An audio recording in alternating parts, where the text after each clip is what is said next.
Bonsoir Prisca. Bonsoir Edith. Alors bienvenue, c'est la première fois dans Woman Up et je suis très ravie de te recevoir et d'avoir cette conversation avec toi pour le grand plaisir de nos auditrices et auditeurs. Bonsoir. Bonsoir, merci, c'est un plaisir pour moi d'être là. Surtout avec ton magnifique sourire.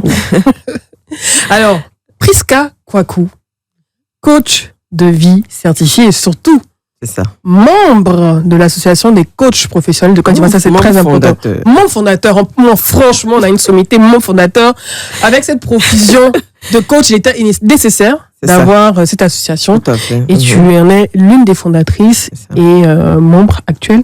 Alors, je t'ai connue, je te connais depuis, on va dire, près de je suis nulle en maths, mais on va dire près de 10 ans, non pas 10 ans, non, peut-être 8 ans. 10 ans. 10 ans. 10 ans, oui. Ouais, même avant, oui, bien avant. Et tu as démarré comme blogueuse, comme la plupart d'entre nous. Tout à fait. Et ton blog, à l'époque, parlait de quoi? Surtout pour nos auditrices qui te découvrent et auditeurs. À l'époque, mon blog parlait des femmes, de l'émancipation des femmes, voilà, le droit d'expression, le droit aux femmes d'explorer leur passion, de vivre la vie qu'elles veulent, de se découvrir, de se connaître. Ça parlait de mes expériences, on va dire mes blessures de l'enfance, avec l'éducation des parents, comment ça a eu de bonnes et de mauvaises influences sur moi. Donc l'idée, c'était vraiment de partager mon histoire. Pour prouver à d'autres femmes que même si elles ont eu un passé difficile ou une enfance difficile, il est toujours possible de rebondir en fait. Et à ce moment-là, tu écris, on est en 2009. C'est ça. Mais tu continues à travailler pour une maison de téléphonie mobile. Tout à fait, en tant que chargé de communication. Chargé de communication. Et tu trouvais le temps de pouvoir parler de tes expériences et surtout de tes blessures à d'autres femmes chez qui ça pouvait résonner. C'est ça. Comment t'es venue cette aventure du blogging? Est-ce que parce que tu voyais ailleurs? À quel moment? Pourquoi cette aventure a démarré en fait? Il faut dire que d'aussi loin que mes souvenirs remontent, quand en troisième, on nous demandait par exemple quel était le métier qu'on voudrait faire plus tard, je disais toujours à papa, je veux devenir auteur. Ok. Il me dit, auteur? Mais ça est-ce qu'il y a l'argent dedans? Non, faut être médecin. Mais j'ai toujours eu cette fibre littéraire, j'aimais beaucoup écrire et surtout que papa aussi m'initiait beaucoup à la lecture avec des livres. Ok. Et quand je suis rentrée en entreprise, j'ai fait à peu près 5 ans dans cette entreprise-là.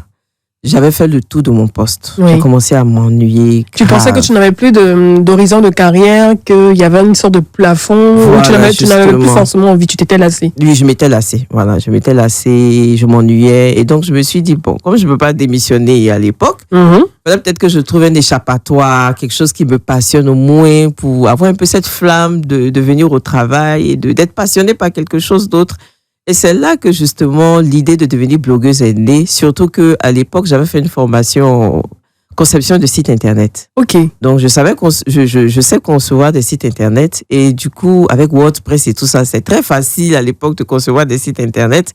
Je me suis dit, bon, attends, je vais créer mon petit truc. Ton petit business à côté. Mon petit business et de temps en temps, voilà, je vais pouvoir couvrir des événements. Et puis, je me suis initiée comme ça au blogging. Et surtout qu'à l'époque aussi, en marge du blogging, à l'époque aussi, concevoir un site internet, c'était pas donné à tout le monde. Effectivement. Et ça coûtait cher. Oui. Donc, tu as un super beau marché, là.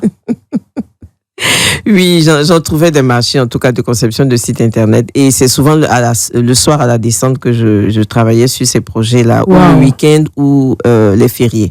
Wow. Voilà, à l'époque, je n'avais que 2 enfants, donc c'était encore gérable. Non, mais attends. Pause.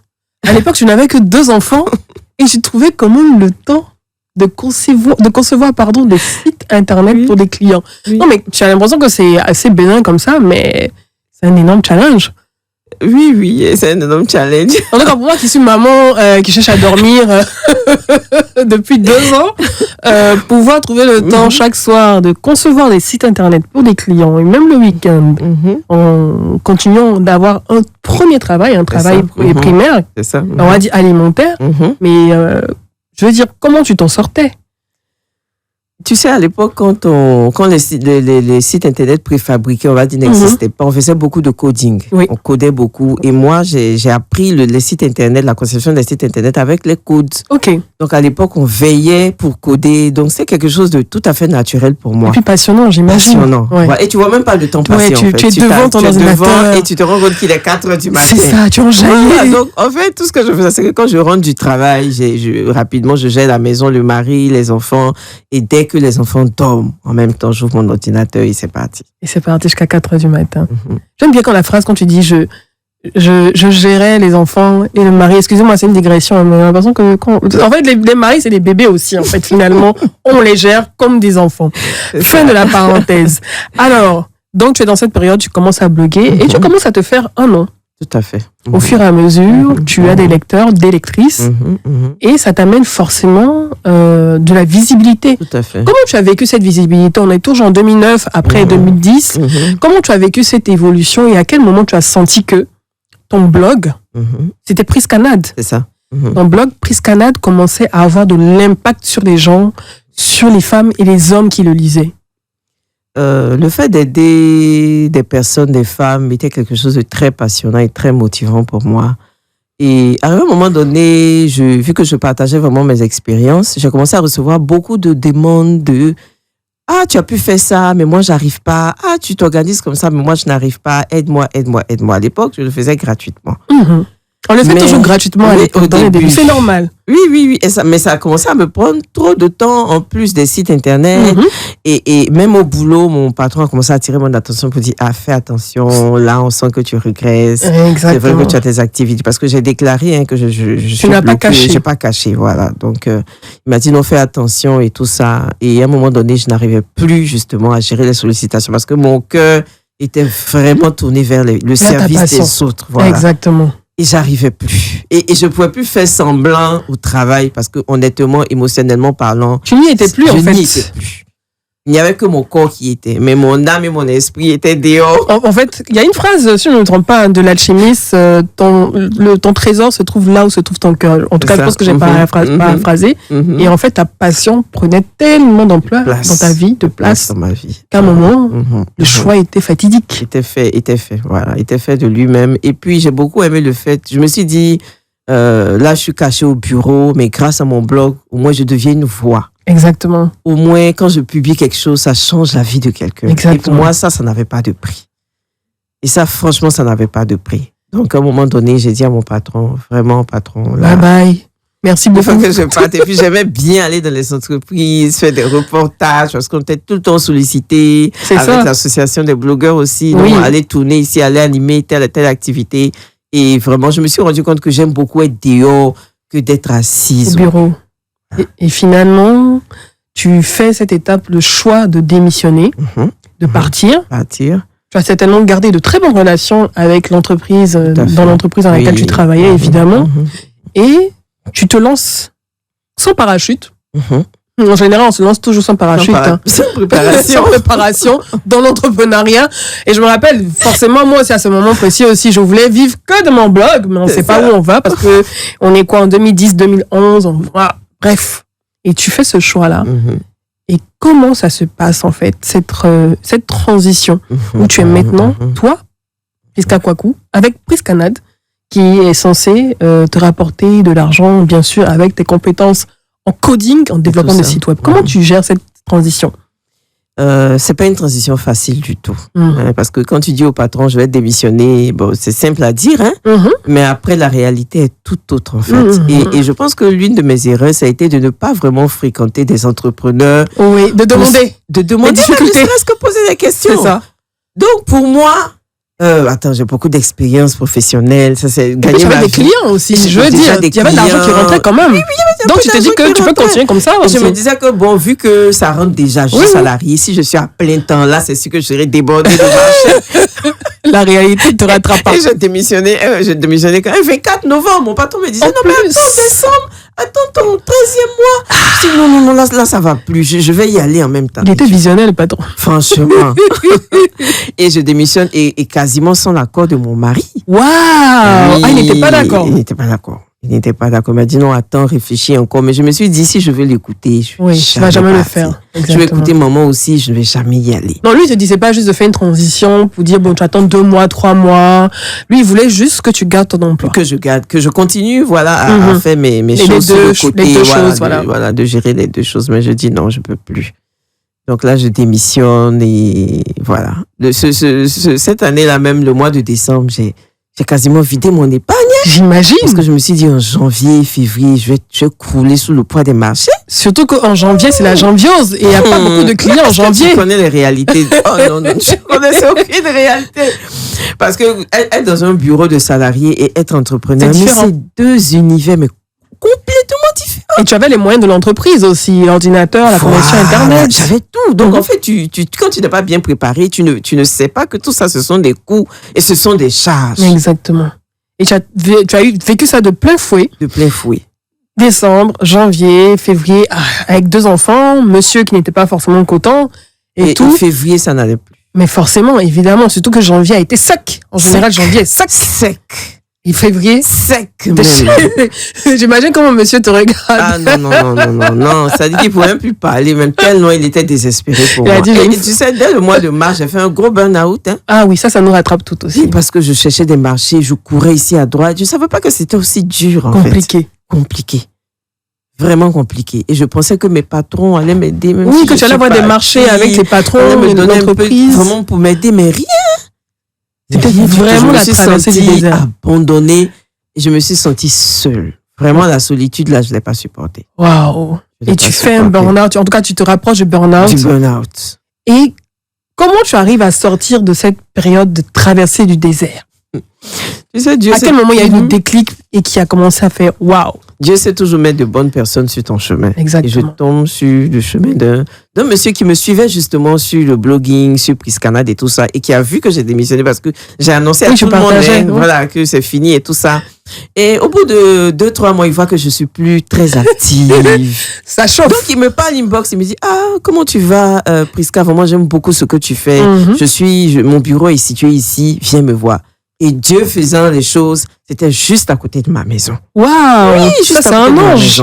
Et je vais, il me dit, ma fille, de toute façon, tu es partie là. Moi, je savais que ça allait finir comme ça, ton affaire. De toute façon, vous connaissez. C'est un autre conseiller. Pardon. Viens t'asseoir dans mon bureau. Et puis, tu vas voir clair dans ton affaire. Là. Tu vas t'organiser, tu ne payes aucun loyer. Tu as tout ce que tu veux à ta disposition. Donc, en fait, tu avais un espace de coworking gratuit. Grâce à un de tes abonnés, un de tes fidèles lecteurs que tu ne connaissais même pas. C'est un ange. Franchement, c'est mon sauveur. On le salue, franchement. Et pendant 1 an et demi. Attends. Oui. Mais attends, mais c'est plus qu'un ange. En fait, pendant 1 an, tu n'as pas payé le loyer. Pas me libérer. Waouh. Non, il dit non, mais attends de stabiliser, c'est au moins 3 ans une entreprise. C'est ça. Non, tonton, vraiment là, ça commence à me gêner. Mais tu bénéficies aussi de ses conseils en tant qu'entrepreneur. De son coaching. Son coaching. Tout. Vraiment de tout. Vraiment, il m'a sauvé. Waouh. Il était dans quel domaine? Il est dans le domaine du management. Question des ressources humaines, management. Il fait beaucoup de formations en entreprise. Ah oui, franchement, tu avais beaucoup de chance à ce moment précis de pouvoir bénéficier de ces conseils. Il dit qu'il a démissionné comme ça aussi à un moment de sa vie. Ok, tout s'explique en fait. Donc, il comprenait ta douleur. Il comprenait ma douleur. Et donc, tu fais 1 an. Et tu te prépares cette fois-ci. Tu t'organises parce que tu peux quand même souffler. Tu ne payes pas d'internet, de loyer, d'électricité et tout. Et en plus, c'est juste à côté de ta maison. Juste à côté. Et tu t'organises. Et comment, on va dire, ton entreprise se développe à ce moment précis? Est-ce que c'est à ce moment précis que tu commences à sentir l'abondance des requêtes clients, des marchés et tout? Et à ce moment précis, comment tu structures ton offre? C'est du coaching, c'est du développement web. Sur quoi tu te concentres? Justement, j'ai vu que le développement web, là, je pouvais plus. Non, je pouvais plus. Parce que tu ne peux pas le faire toi seul. Oui. Il fallait que tu aies une équipe aussi. Il faut payer, en fait. C'est cher. Ouais. Alors que le coaching, je suis seule avec la personne. Tu parles. On se fait à l'époque, il n'y avait pas de Zoom. On s'appelait au téléphone. Et bien sûr, Skype à l'époque. Voilà. Et on faisait le coaching. Donc, j'ai trouvé que c'était plus simple. Moins d'efforts. Je dis, mais qui a dit que quand on est entrepreneur, il faut forcément souffrir? Merci. Pourquoi il faut souffrir? Faciliter la vie. Exactement. Donc, j'ai laissé tout ce qui est coaching, site internet, tout ça, agence de communication, tout compliqué. J'ai déclaré faillite même aux impôts. C'est mieux. J'ai fermé l'entreprise. J'ai redéclaré Priscanat maintenant comme une entreprise de formation et de coaching. Et tu as pu faire l'agrément avec FDF et tout ça. Voilà, et tout ça. Mais à l'époque, ce n'est pas encore bien rentable. Oui. Parce que tu sais, quand tu es entrepreneur, il y a un gros travail de développement personnel intérieur que tu dois faire toi-même. Bien sûr. Et comme j'ai été longtemps salarié, j'avais comme un plafond de verre financier. C'est comme si quand j'atteignais 500 000, je dors. Je ne travaille plus. C'est ça le manque de coaching, d'éducation financière. En fait, pour toi, tu avais trop atteint le sommet. Oui. Quand ça rentrait, ça arrivait à 500 000. Et j'arrêtais de prospecter. Et je dors. Et je fais ce que je veux. Et là, maintenant, tu chattes sur les réseaux sociaux. Et après, c'est quand ça finit à la fin du mois, tu cours encore derrière les clients. C'était vraiment difficile. Et ça n'allait pas. Parce que les tarifs n'étaient pas vraiment élevés. Par rapport au marché. Oui. Et puis, je sentais que il y avait quelque chose qui me manquait. Oui.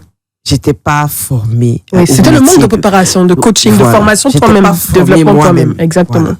Donc, du coup, tu ne peux pas fixer des tarifs qui te permettent justement de gérer tes charges. En fait, tu ne peux pas bien les fixer par rapport au marché lui-même. Tu ne sais pas ce que les autres pratiquent comme tarifs et tout, puisque tu ne les côtoies pas. Justement. Et comment tu arrives finalement à te rapprocher de ces experts dans le domaine du coaching?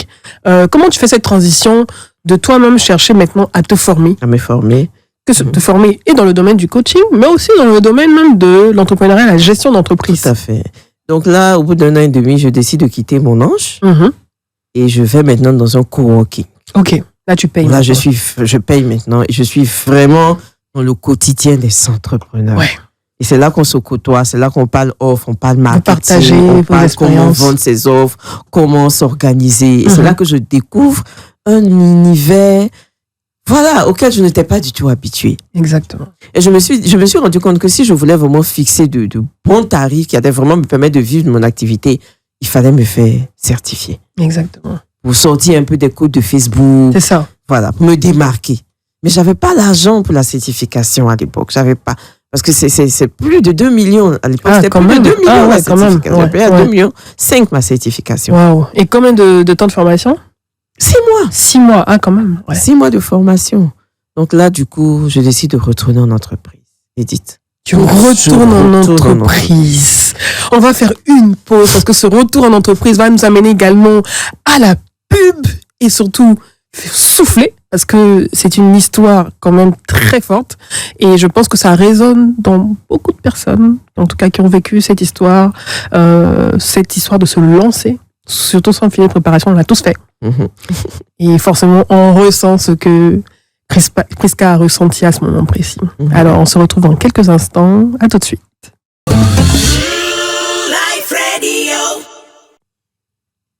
De retour pour cet épisode palpitant de Woman Up avec notre invité du jour, Prisca Kwaku, coach certifié de vie. Et on était à l'étape du retour en entreprise. Tu retournes en entreprise et tu fais des démarches et même des fois tu ne fais même pas de démarches, on vient vers toi. C'est ça. Raconte-nous l'épisode avec cet opérateur de téléphonie mobile chez qui tu travaillais et qui t'a refait appel. L'entretien. Comment ça s'est passé? Donc là, on me contacte.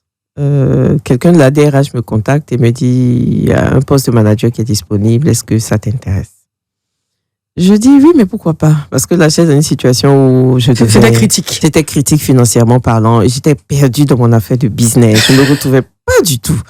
Donc, mon mari m'a dit, mais si tu vois que c'est compliqué, retourne dans l'entreprise et puis tout doucement, tu vas peut-être mieux planifier, mieux préparer des choses. Ça serait une stratégie.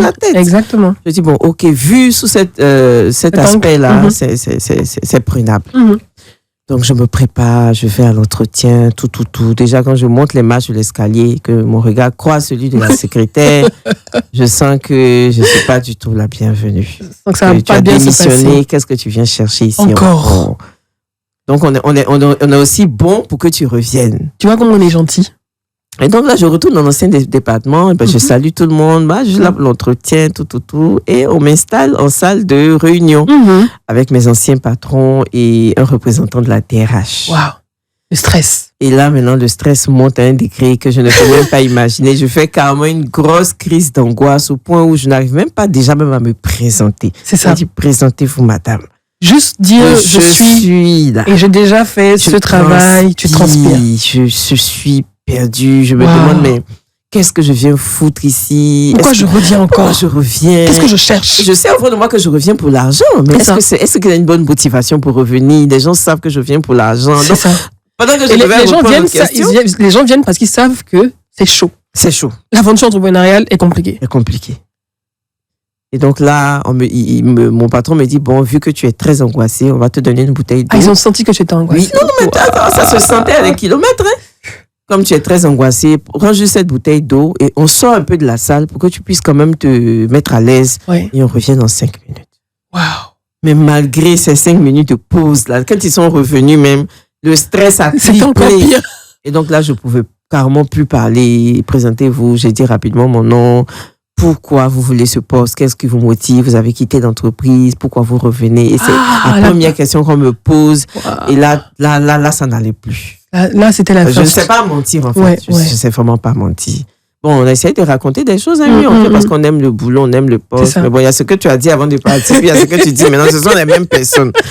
Donc, mon cher, je me suis débrouillée comme je pouvais, mais en partant, ils m'ont dit, bon, tu sais qu'on ne peut pas te retenir. La DRH est là, donc on ne peut pas te retenir. Et bon, j'ai postulé aussi à d'autres postes, j'ai fait des entretiens dans d'autres entreprises. Et puis, voilà, j'ai trouvé finalement une bonne opportunité. Une bonne opportunité qui était très bien rémunérée d'ailleurs. Ah, ouais, j'aime bien quand elle dit c'était très bien rémunéré. Vraiment bien rémunéré. Tu sens le ouf de celui-là. Oui, parce qu'à un moment donné, j'ai prié, j'ai dit, Seigneur, mets-moi dans... Si je dois retourner en entreprise, je pense que je ne suis pas faite pour retourner dans des entreprises traditionnelles. Exactement. Mets-moi dans un projet, dans un truc où je peux bouger. Qui me challenge et tout ça. Et je suis allée dans un projet sur le VIH-Sida. C'est l'USAID, c'est ça? Voilà, l'USAID. Et c'était vraiment le job de mes rêves. C'est très bien passé. Très bien passé. Mais je voyageais tout le temps avec les PDM, le frais de mission. C'est chic ça. C'était très intéressant. Donc, du coup, je me suis dit, bon, je vais épargner parce que je ne vais pas commettre la même erreur 2 fois. Oui. Donc, j'ai fait la liste de tout ce que je devais faire avant de quitter l'entreprise. Parce que là-bas, il n'y a pas de CDI, c'est des CDD de 2 ans, 3 ans. Voilà. Donc, j'ai fait ma planification. Il me fallait acheter tout mon matériel pour mes trucs de coaching, mes formations, la caméra, les micros, les lumières, les ring lights et tout. C'est ça. Et il fallait faire ma certification. Et donc, tu t'es préparé cette fois-ci. Tu savais que tu avais un terme, c'était 2 ans. Voilà. Tu as préparé tout ton matériel, tu as commencé à économiser. Tu as mis en place, tu as commencé à réfléchir à ta propre éducation financière. Tout à fait. Et j'ai entendu le mot planification. Oui.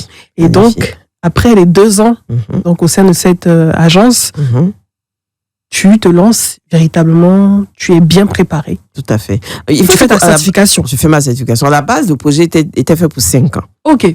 Donc, en 5 ans, moi, je m'étais donné 3 ans. Oui, et puis, j'allais démissionner parce que c'était pas très... C'est pas ce que je voulais. Voilà. Mais au bout de 2 ans, finalement, on nous a remerciés parce qu'on avait tellement bouffé l'argent aussi qu'il n'y avait plus de... Le projet n'avait plus d'argent. Beaucoup de perdièmes, beaucoup d'actions à faire. Trop. Donc, et là, je suis enceinte de mon 3e. Non, de mon 4e. De ton 4e. De 6 mois. Puisque tu ne dors pas. Je dors pas. Je dors pas même. Mais j'ai pris le temps de bien me préparer et j'ai fait en même temps une formation en PMP. OK. Oui, quand même. Projet professionnel. PMP, c'est très compliqué, un projet de management. Je n'ai pas fait la certification, j'ai juste fait la formation. La formation, OK, d'accord. Une semaine ou quelques jours, OK, je ne sais même plus. J'ai fait la formation au moins. Moi, l'idée, ce n'est pas d'être certifié. L'idée, c'était de comprendre la gestion de projet. Exactement. Véritablement. Parce que j'avais en idée de faire justement le planeur et tout ça. Et donc, je suis sortie de cette entreprise-là complètement prête. Ouais. Avec un business plan. Avec toutes les armes à sa disposition. Toutes les armes pour ne plus jamais retourner en entreprise. Et vivre ce que tu as vécu avec le planteur. Là, je ne pouvais plus. et là, donc, tu as ça s'est très bien passé. Et je suis ressortie en 2019. En 2019. Et voilà. Donc, aujourd'hui. Tu es ressorti, quand je parle de certification, coach. Coach 2018. 2018. Et ensuite, tu as aussi quitté l'agence, très bien préparé. Tu as appris la gestion de projet. La gestion de projet. Et tu as commencé véritablement à gagner ta vie, on va dire, en tant que coach de vie certifié, qui en plus est devenu membre fondateur de l'association, la première association de coachs professionnels de Côte d'Ivoire. C'est très important.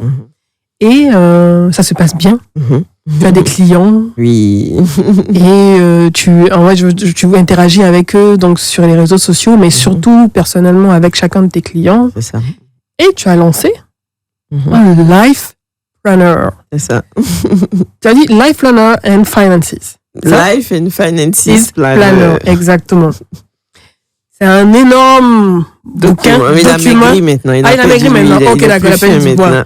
C'est un énorme document. Là, vous pouvez pas le voir, mais c'est un énorme document où vous devez noter chacun des aspects de votre vie, ce que vous comptez préparer pour l'année, les objectifs à atteindre, subdiviser les objectifs à atteindre pour l'année. Bref, comment elle a appris à se préparer? Je pense que c'est de cette manière qu'elle a conçu ce Life Planner pour ne rien rater de chacun des aspects de votre vie, financier, personnel et autres. Tout.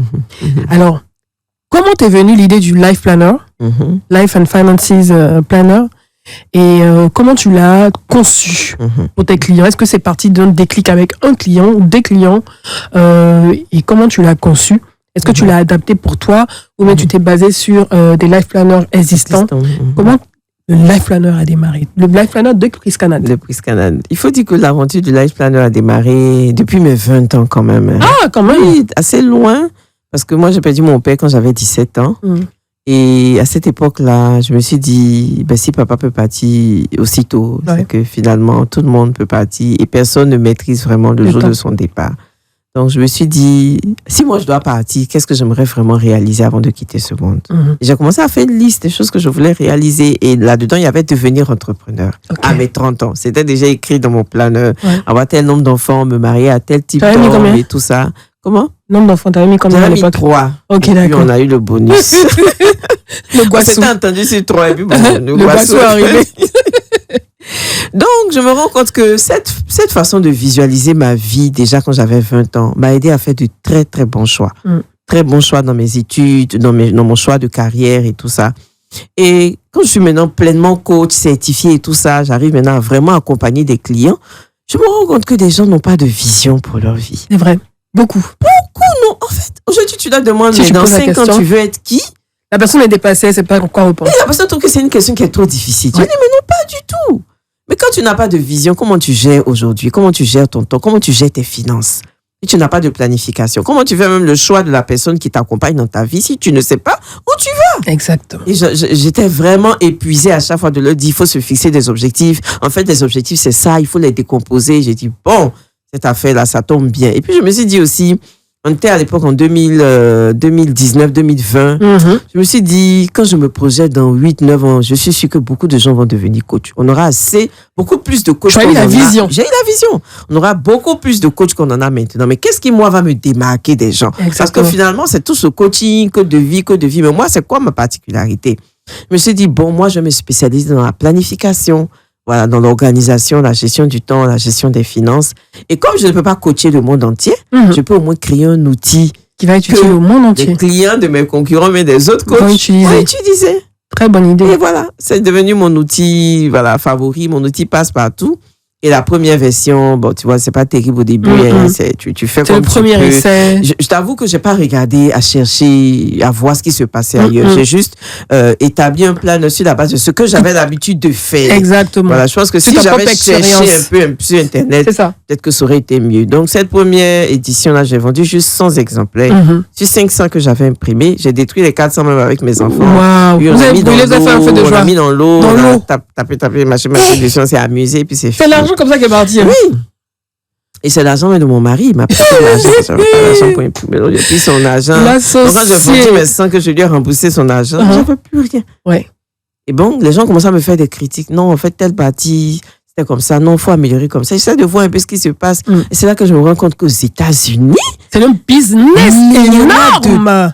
Ah oui. Même pour les diabétiques, tu as des planeurs. Mais oui. C'est un business énorme là-bas. Ah, je dis, mais attends, autant je vais prendre cette affaire au sérieux. Et c'est là qu'à partir de 2019-2020, je commence vraiment à me dire que c'est quelque chose qui peut devenir très rentable pour moi. Tu vois, et je commence à faire le planeur, j'améliore et tout et tout. Au début, ça se vend pas bien, mais je pense que le grand déclic même a été en 2021. Ok. 2021. Donc on en est après, on va dire en griffe, après le grand fracas de la Covid. Voilà, justement. Et là, 2021, c'est waouh, les librairies acceptent de vendre de planeurs. Oui, partout dans toutes les librairies en Côte d'Ivoire, c'est vendu. Les gens apprécient. Et l'année dernière, on a vendu 1000 exemplaires en 3 mois. Bravo, en 3 En 3 mois, 1000 Énorme. exemplaires. C'est-à-dire Bravo. que le 31 décembre 2022, j'étais en rupture sur tout le territoire ivoirien. Waouh! Donc les gens m'appellent, non. Il paraît qu'il y a un à la librairie de France. Bien, Il y en a qui courent pour aller les chercher. gens courent. Waouh. Non, il y a une même qui dit non, si il n'y a pas un gâté chez toi, un même qui est renversé. C'est Même. pas Je vrai. dis même mon stock d'archives Ouais. a été vendu. Donc aujourd'hui, je n'ai que le mien comme Uh-huh. souvenir de ce planeur. Tu as celui-là que tu as pu que j'ai sauvegarder. pu sauvegarder. La relique. Vraiment. C'est que, bon, imagine en fait de là où tu es parti, avec les difficultés que tu as rencontrées, tu aurais pu te décourager en fait. Franchement. T'asseoir carrément, rester dans le monde de l'entreprise et tout. Tu as eu un premier échec avec un premier life planner, mais ça ne t'a pas détourné de ton chemin, tu t'es pas découragé. Tu as amélioré, tu as cherché. Et là, tu exploses Wow, en 3 mois, tu j'explose en écoules 3 1000 mois, exemplaires, tu es en j'écoule 1000 rupture de stock. exemplaires. Et là, on vend dans toute la francophonie aujourd'hui. Hein. Je vends dans tous les pays. Je vends en France, Canada, États-Unis, c'est pour l'année prochaine. Ouais. Et cette année, je passe d'un planeur à 5 planeurs. How? Je fais pour les ados, je fais pour les enfants. How? J'ai fait, et celui que tu disais, tu dis qu'il est gros là. J'ai fait son petit format de poche. Wow! J'ai fait une version sans date. Comme ça, Ok. quand il y a des ruptures, au moins la version sans date. C'est ça, elle à peut être tout disponible à tout on moment. peut utiliser. Et tu Donc, as, voilà, tu là, as à je suis fond maintenant de le business du à fond, life à fond, planning. à fond. Et ce qui est bon, c'est que mes clients de coaching, je les prends dans mes clients de planeur. Donc, je ne me fatigue plus. Oui, parce qu'ils achètent en fait. Ils achètent en fait. Ouais. Ah, mais c'est bon, mais est-ce que tu fais un Tu peux truc nous aider à utiliser. personnalisé? C'est ça. Mais tout à fait. Donc, moi, je me fatigue plus. Je vends mon planeur, c'est ma porte d'entrée pour Tu as mes trouvé la programmes de formule coaching. secrète. Et voilà. Et les gens me disent, on a besoin que tu te fatigues pas beaucoup. Je dis, mais entrepreneuriat, Ça, c'est intelligent. C'est intelligent. En fait, C'est pas de se tuer à la c'est ça. tâche. Ça me fait penser à paix à son âme, le fondateur d'Apple. Et non, c'est pas Apple. Je pense que c'est Bill Gates. Et parmi les nombreuses citations qui courent sur Internet, je crois que il avait dit en fait, et je vais essayer de paraphraser, de résumer. En fait, l'objectif c'est pas de se fatiguer en fait. Les personnes les plus intelligentes, ce sont les personnes les plus paresseuses. C'est elles qui trouvent le moyen de faire moins en faisant plus en fait. C'est-à-dire le but, c'est de gagner plus en faisant moins, mais en faisant bien. Voilà. De façon intelligente en fait. Et j'ai trouvé la porte d'entrée avec ce cheval de Troie. Parce que ton cheval de Troie, ton life planner, tu touches tout le monde. Voilà. Et pour les personnes qui ont des difficultés à utiliser ce life planner, elles se tournent vers toi pour les coacher. Pour les coacher. Et c'est tout. Tu leur offres cette Et là, palette. comme avec la certification, je peux maintenant fixer des tarifs Bien à sûr. hauteur de mes compétences. Bien Du sûr. coup, je prends maximum 20 à 30 clients par an Oui. et c'est fini. C'est fini. Parce qu'après, tu peux pas trop. Je peux pas trop m'étendre aussi. Et donc, voilà. Bravo. Franchement, vous avez une masterclass business. Comment se développer malgré les difficultés. Et surtout, comment mettre en place un business qui se développe même quand vous dormez. C'est ça. Ouais. On passe à la prochaine partie, la dernière partie. On n'a pas envie de vous quitter et surtout on n'a pas envie de finir cette émission avec Prisca. On se retrouve dans quelques minutes, juste après la pause musicale.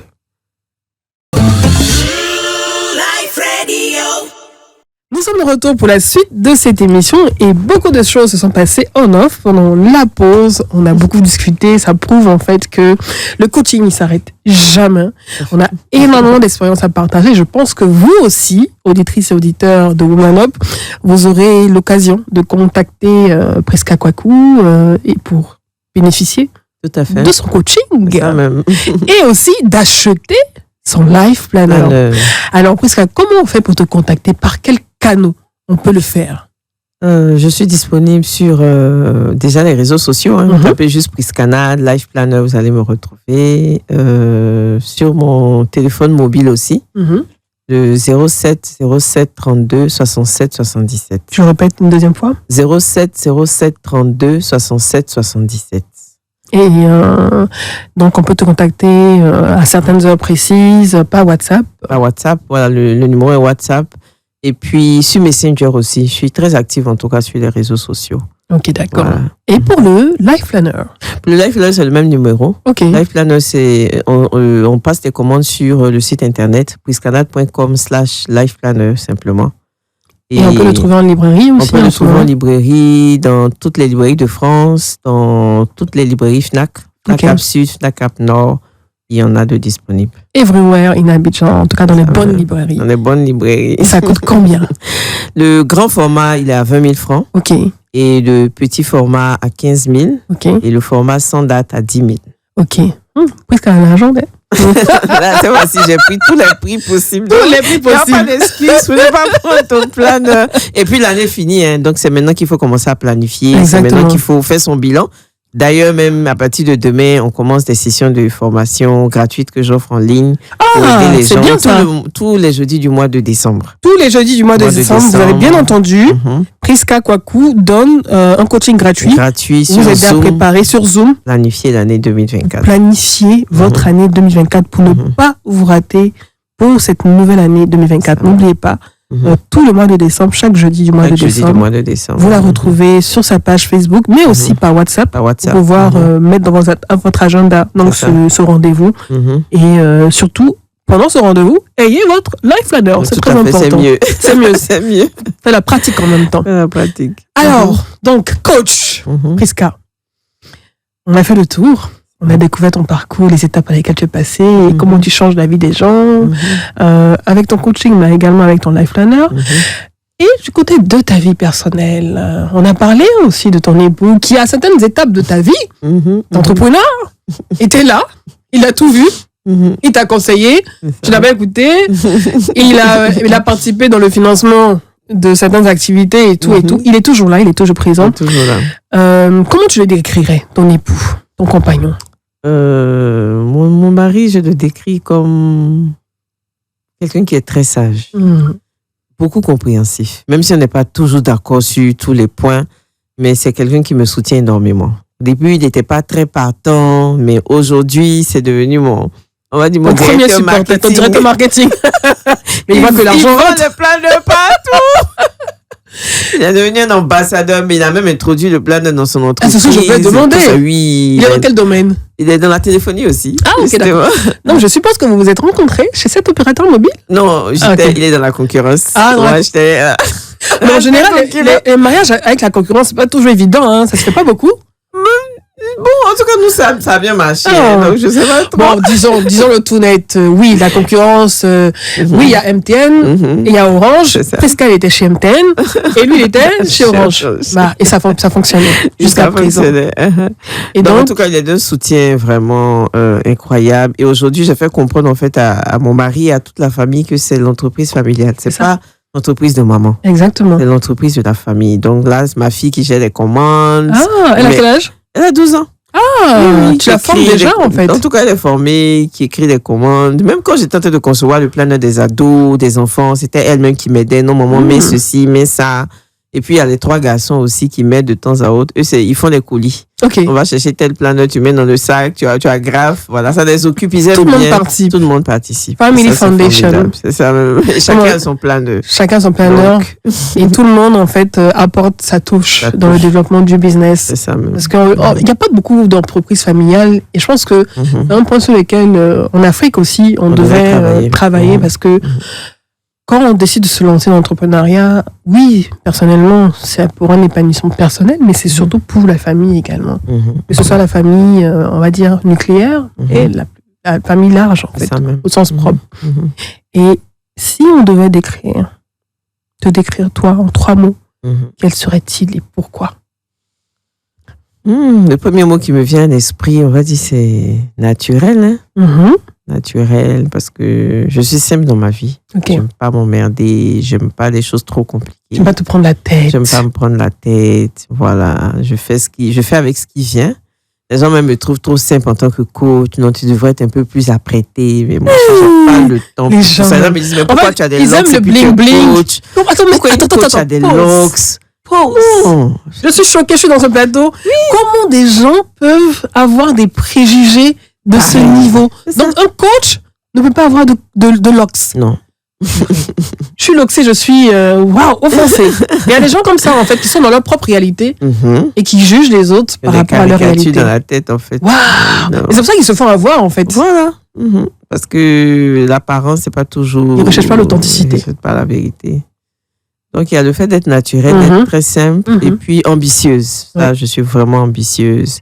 Ça, c'est quelque chose qui me caractérise depuis très longtemps parce que je me dis, le temps passe trop vite et il faut que je vive ma vie pleinement. On n'a qu'une seule vie. En réalisant tous mes rêves possibles et inimaginables. Exactement. Donc, je suis à fond là-dedans. Et puis, le dernier mot, on va dire beaucoup spirituel, parce que je crois vraiment en Dieu. Et chaque fois, je dis, Seigneur, qu'est-ce que tu penses que je devais ajouter au planeur? Donne-moi des idées, fais-moi ceci, cela. Et moi, j'associe Dieu à tout ce que je fais.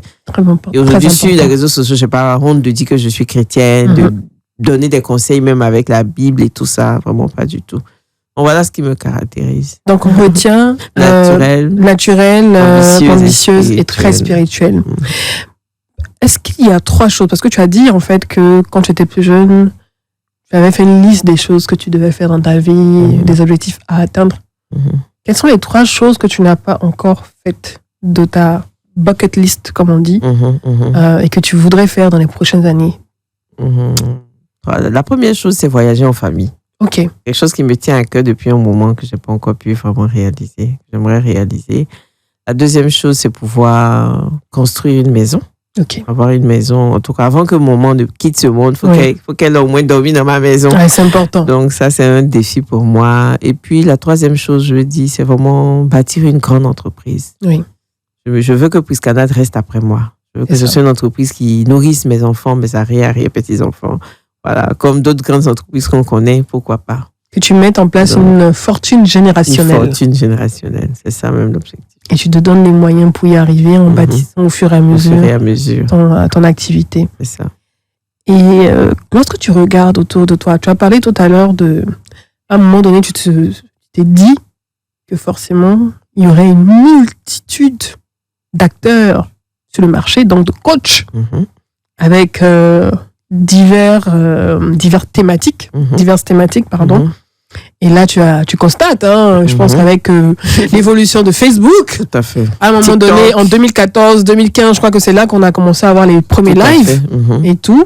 Donc, on a une flopée de coachs que je mets en griffe et TikTok également. Comment tu vois, quelle est ton appréciation et ton analyse, en fait, de ce bouleversement dans le domaine du coaching sur les réseaux sociaux? Les réseaux sociaux. Ce que je peux dire de ça, c'est que les gens ont vraiment besoin d'être écoutés, les gens ont vraiment besoin d'aide. Il y a un besoin. Avant, on pouvait se confier, on pouvait parler de ses problèmes à sa mère, à sa sœur, mais aujourd'hui, avec tout ce que les familles connaissent comme trahison et tout ça, les gens ont besoin d'oreilles extérieures pour écouter leurs défis et se faire conseiller.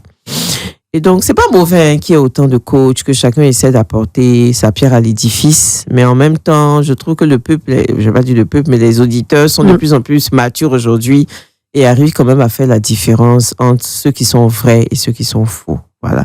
On peut pas empêcher les gens de devenir coach parce que c'est une vocation, c'est une passion. On veut aider les autres. Si la personne le sent, pourquoi pas? Si la personne le sent. Surtout que c'est un métier qu'on n'a pas forcément besoin d'exercer avec un diplôme.